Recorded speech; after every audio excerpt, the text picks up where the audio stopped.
Tiba-tiba ibu mertua datang memasuki kamar dan menghampiri kami. Lalu ia membisikkan sesuatu kepada Mas Arsad, tapi masih terdengar olehku. "Tania kambuh lagi," ucap ibu mertua sambil mendekatkan bibirnya ke telinga suamiku. Mas Arsad mengurai pelukannya dari tubuhku. Lalu tangannya menyentuh wajahku penuh hangat sambil mengusap pelan bulir bening yang keluar dari mataku. Sayang, Mas tinggal dulu sebentar. Kamu istirahat dulu, biar ibu yang temenin kamu di sini. "Iya nak, kamu istirahat lagi, biar ibu yang temenin kamu," timpal ibu mertua sambil mendekatiku, lalu menidurkanku kembali di atas kasur. Sementara Mas Arsad setelah melepaskan tangannya dari pelukanku, ia segera keluar dari kamar. "Ada apa dengan Mbak Kania, Bu?" tanyaku pada ibu mertua yang sedang mengelus rambutku penuh kasih sayang. Dan aku seperti terbuai dalam kasih sayangnya. Dan entah kenapa, di balik misteri dan ketakutan yang selama ini aku alami, aku semakin betah tinggal di rumah mertua. "Biasa, penyakit Kania kambuh lagi. Memang setiap 1 bulan sekali, tepatnya setiap malam Jumat Kliwon, mbakmu itu selalu mengalami kerasukan," jawab ibu mertua sambil menatapku dan tersenyum. Dan entah kenapa, setiap Mas Arsad dan ibu mertua tersenyum kepadaku, hati ini begitu tenang. Tiba-tiba terdengar suara teriakan dan cerita di luar kamar sana, seperti orang yang sedang dirundung kesakitan dan kesedihan. Sementara aku hanya menatap ibu mertua, dan sepertinya ibu paham dengan tatapanku yang penuh tanya. "Itu teriakan mbakmu, dia sedang diobati oleh bapak dan suamimu." Aku tidak paham dengan ucapan ibu mertua, karena bukankah Mbak Kania itu bisu dan tuli? Mana mungkin bisa teriak seperti itu? Kalau penyakitnya sedang kambuh atau sedang kerasukan, Kania seperti orang yang tidak waras, bahkan bisa berteriak keras walaupun dari semenjak lahir dia tidak bisa bicara dan mendengar. Ucap kembali ibu mertua seperti tahu isi hatiku. "Sepertinya kamu sudah tenang dan baikan. Kalau sudah baikan, ibu tinggal dulu sebentar ya. Ibu mau nengok mbakmu dulu. Ibu khawatir sama keadaan dia." Kalau ibu mau lihat Mbak Kania silakan saja. Aruna nggak apa-apa kok, ditinggal sendiri. Alhamdulillah Aruna sudah baikan. Dengan tatapan dan senyumannya yang menyejukkan, ibu mertua beranjak pergi keluar kamar setelah mencium keningku penuh kasih sayang. Sekarang aku berbaring di atas kasur ini sendirian. Jam yang terpasang di dinding menunjukkan pukul 10 malam. Ku coba untuk tidur kembali memejamkan mata, tapi suara jeritan dan teriakan Mbak Kania membuatku tidak bisa tidur. Ditambah lagi dengan mimpi buruk yang kualami tadi. Jeritan dan teriakan Mbak Kania membuat bulu halusku merinding. Sekarang aku merasa iba dengan keadaan Mbak Kania. Ingin rasanya melihat keadaannya, tapi aku takut Mas Arsad marah, karena katanya apapun yang terjadi, aku harus tetap berada di dalam kamar. Namun, rasa iba dan kasihan membuatku penasaran untuk melihat keadaannya. Aku tidak peduli kalau Mas Arsad marah. Yang pasti, aku menunjukkan rasa empati dan peduli kepada keluarga ini. Kusingkirkan selimut yang menutupi tubuh, lalu segera aku turun dari atas ranjang dan beranjak keluar kamar menuju ke kamar Mbak Kania. Tampak tubuh Mbak Kania sedang berbaring telentang di atas ranjang setelah aku sampai di ambang pintu kamarnya. Walaupun berusaha keras memberontak untuk melepaskan dirinya, tapi tubuh Mbak Kania tidak bisa terbebas, karena tubuh Mbak Kania terbelenggu oleh tali yang menjeratnya, persis seperti yang kualami dalam mimpiku tadi. Tampak bapak mertua seperti berusaha sedang mengobati Mbak Kania sambil merapalkan entah itu doa atau mantra. Sementara Mas Arsad sedang memegangi tubuh Mbak Kania yang berontak untuk menenangkannya yang dibantu oleh ibu. Jantungku berdebar kala Mbak Kania semakin berontak setelah melihat keberadaanku yang berdiri di ambang pintu kamar, sambil melihatku dengan tatapan yang tajam dan suaranya yang terdengar berat dan serak. Sementara bibirnya tersenyum menyeringai penuh kebencian, Mbak Kania berucap seperti mengancamku. Kamu tidak akan bisa keluar dari rumah ini. Entah sosok apa yang menguasai tubuh Mbak Kania. Yang pasti, wajah Mbak Kania berubah menua. Rambutnya memutih, sementara kulitnya tampak keriput. Makhluk yang menguasai tubuh Mbak Kania terus meracau, bahkan memaki dengan kata-kata kasar sambil matanya menatapku tajam. Aku yang masih berdiri di ambang pintu kamar menatap nanar Mbak Kania yang berusaha berontak untuk melepaskan diri. Bahkan wajahnya terlihat kian buas setelah melihatku, seperti harimau yang hendak memangsa buruannya. Aruna, cepat lari masuk ke kamar. Teriak Mas Arsad setelah Mbak Kania berhasil melepaskan diri dari ikatannya. Aku baru sadar setelah Mas Arsad berteriak dan setelah Mbak Kania hendak menerjangku. Dengan jantung yang berdegup kencang, segera aku berlari memasuki kamar untuk menghindari Mbak Kania yang sedang berusaha memburuku. Nafas memburu cepat, degup jantung semakin berdetak kencang. Setelah aku berhasil masuk ke kamar, menutup pintu lalu menguncinya. Dengan mengatur nafas yang kian tak beraturan, kusandarkan tubuh ini di balik pintu kamar yang tertutup. Aruna, kamu tidak akan bisa lepas dariku. Suara bisikan dari luar kamar cukup membuatku merinding. Ditambah lagi dengan suara gedoran pintu dan teriakan yang memengkikkan telinga ini dan membuatku semakin ketakutan. Mbak Kania terus mengetor-ngetor pintu sambil sesekali menjerit dan berteriak memanggil namaku. Hingga akhirnya suara teriakan Mbak Kania kian menjauh dan menghilang. Pikirku mungkin Mas Arsad dan orang tuanya telah berhasil menangkap kembali Mbak Kania, bahkan menjauhkannya dari kamar ini. Sesaat, keadaan ini yang terdengar hanya serangga malam di luar sana dan suara hembusan nafasku yang tidak beraturan. Hampir 1 jam aku berdiam diri, bersandar pada daun pintu untuk menunggu keadaan sudah benar-benar aman. Walaupun ada perasaan takut dan cemas, tapi aku beranikan diri untuk membuka pintu setelah terlebih dahulu mengawasi keadaan di luar kamar melalui selalu lubang kunci pintu. Keadaan di luar kamar sangat hening dan mencekam. Kulangkahkan kaki telanjang ini di antara marmer yang terasa dingin menembus kulit, menuju ke kamar yang dipakai untuk menahan Mbak Kania yang sedang kerasukan. Pikirku mungkin keadaan sudah aman dan Mbak Kania telah sembuh, karena tidak terdengar kembali suara gaduh seperti tadi. Kamar Mbak Kania tampak tertutup rapat setelah aku sampai di ambang pintu. Perlahan, ku ketok pintu sambil memanggil Mas Arsad, berharap ia masih ada di dalam kamar. Tapi tidak ada jawaban. Mungkin suara panggilanku terlalu pelan, atau mungkin Mas Arsad ketiduran karena kecapean, sehingga suara panggilanku tidak terdengar olehnya. Mas Arsad, masih ada di dalam? Teriakku memecah keheningan malam. Iya sayang, Mas masih di sini sama ibu, bapak dan Mbak Kania. Kamu langsung masuk aja, pintunya nggak dikunci kok. Akhirnya terdengar suara jawaban di dalam kamar sana setelah beberapa kali memanggil suamiku.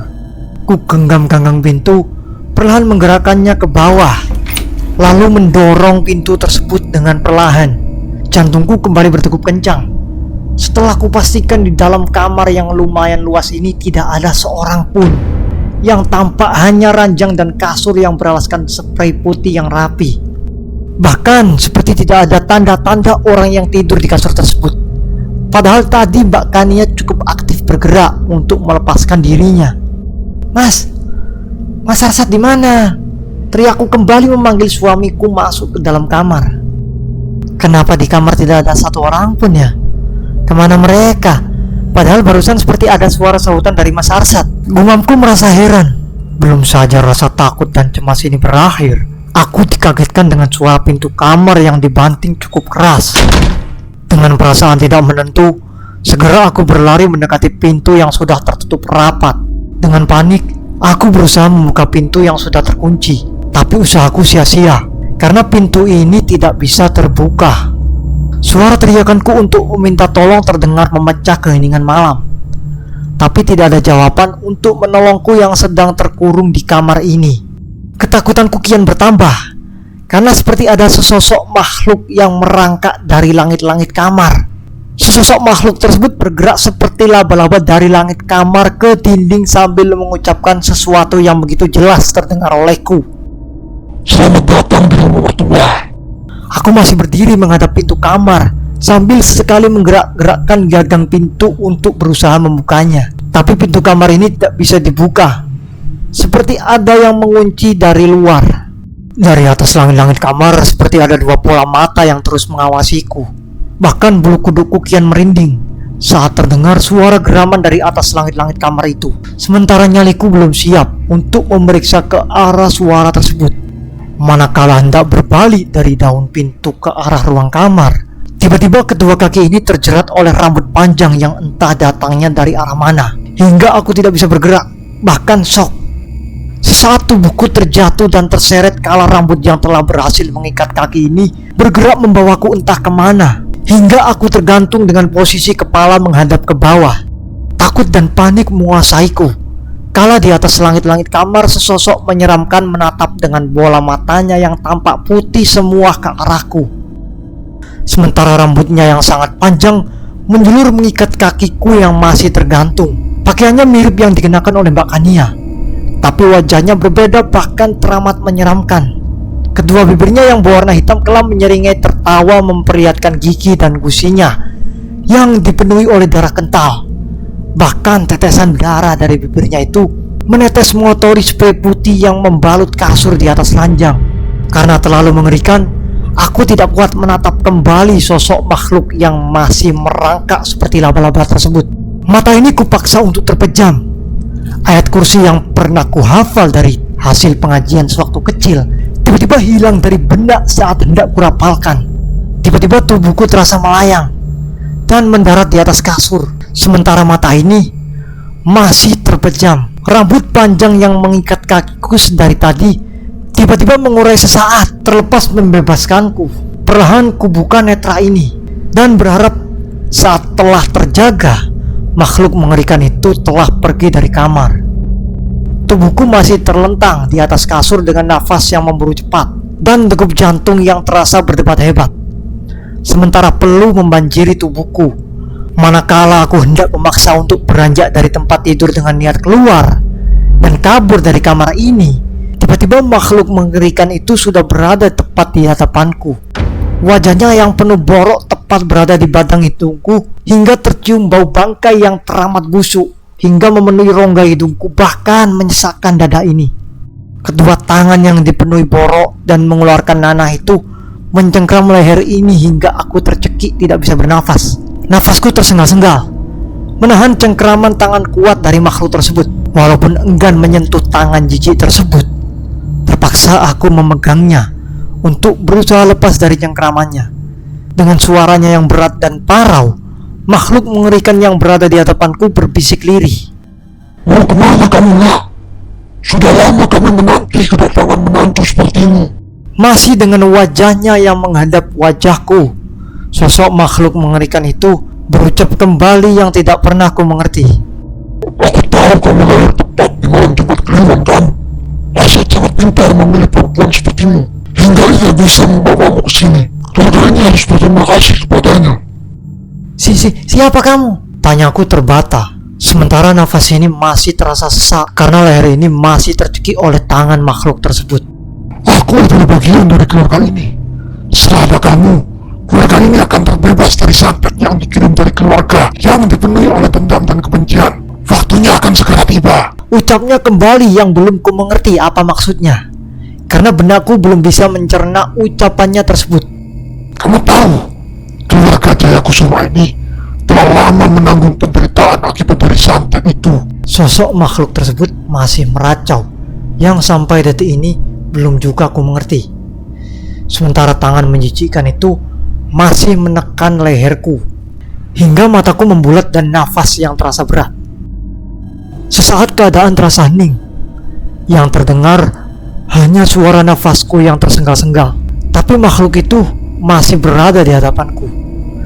Ku coba untuk berteriak minta tolong, tapi suaraku tidak keluar karena tertahan di kerongkongan. Perlahan makhluk tersebut melonggarkan tangannya dari cekikan di leherku, hingga nafasku sedikit ringan. Lalu ia berucap kembali, Bagaimanapun berusaha untuk pergi keluar dari rumah ini, kamu tidak akan berhasil, karena kamu sudah terikat dengan keluarga ini saat perjanjian pernikahan itu diucapkan. Setelah mengucapkan kalimat itu, lalu ia melepaskan cekikannya dari leherku. Lantas makhluk itu merayap pergi keluar melalui jendela kamar yang terbuka hingga hilang di telan kegelapan malam. Karena masih ketakutan dan kalut nafasku masih tersengal-sengal, lalu kuatur nafas ini hingga mulai terasa ringan saat cengkraman tangan makhluk mengerikan itu telah melepaskan cekikannya dari leherku. Tapi leher ini masih terasa sakit.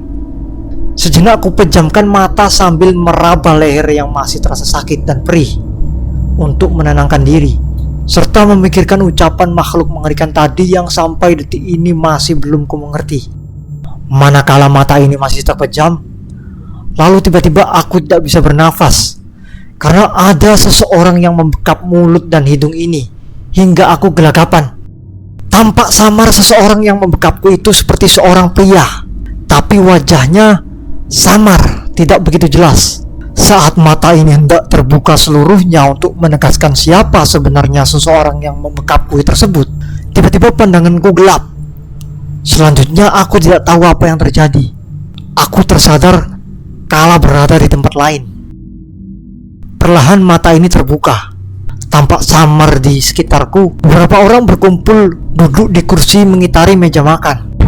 Aku terhentak kala mata ini telah terjaga seluruhnya.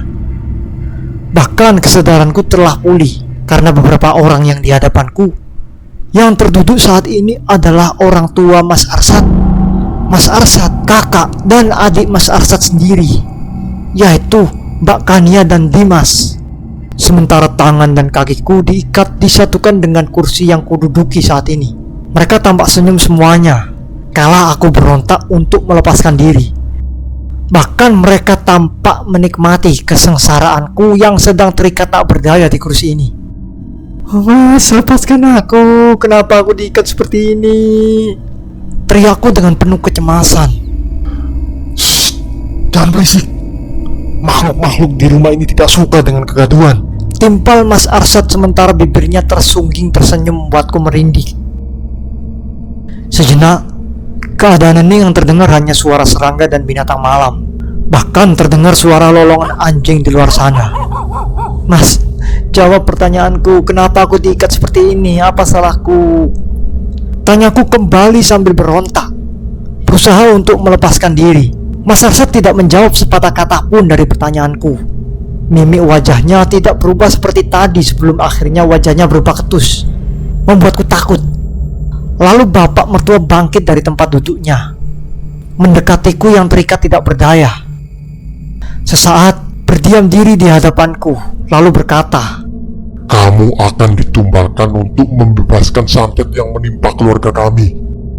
Sejenak aku terdiam dengan perkataan bapak mertua tersebut, sebelum akhirnya tersadar bahwa tidak ada yang beres dengan keluarga ini. Bahkan saat ini nyawaku sedang terancam. Serentetan peristiwa mistis dan janggal yang terjadi di rumah ini mengerucut pada sebuah kesimpulan bahwa jika aku menikah dengan pria yang salah dan aneh, bahkan saat ini aku sedang berurusan dengan pria yang mengerikan. Malam ini nyawaku berada di ujung tanduk. Keluarga Mas Arsad tampak bahagia, bahkan seperti menikmati keadaanku yang sedang tersiksa karena terikat seperti ini. Situasi di rumah ini berubah mencekam. Bagiku, keluarga Mas Arsad yang kulihat saat ini begitu menyeramkan. Bahkan ibu mertua yang sebelumnya ramah sekarang tampak mengerikan. Matanya tajam menatapku. Senyumannya menyeringai membuatku bergidik. Mas Arsad bergeming kala aku terus berontak memohon untuk segera dilepaskan. Sementara bapak mertua seperti memberi isyarat dengan tangannya. Lalu dua orang pria datang secara tiba-tiba menghampiriku. Selanjutnya menutup mata ini dengan sehelai kain hitam hingga penglihatanku gelap. Tidak bisa melihat seperti orang yang buta. Selanjutnya mereka membawaku entah kemana dengan melepaskan ikatan yang membelenggu tubuhku terlebih dahulu. Berontak bagiku percuma, karena kedua pria itu tenaganya lebih kuat ketimbang aku yang hanya seorang perempuan. Kedua pria suruhan bapak mertua itu terus menyeret tubuh ini.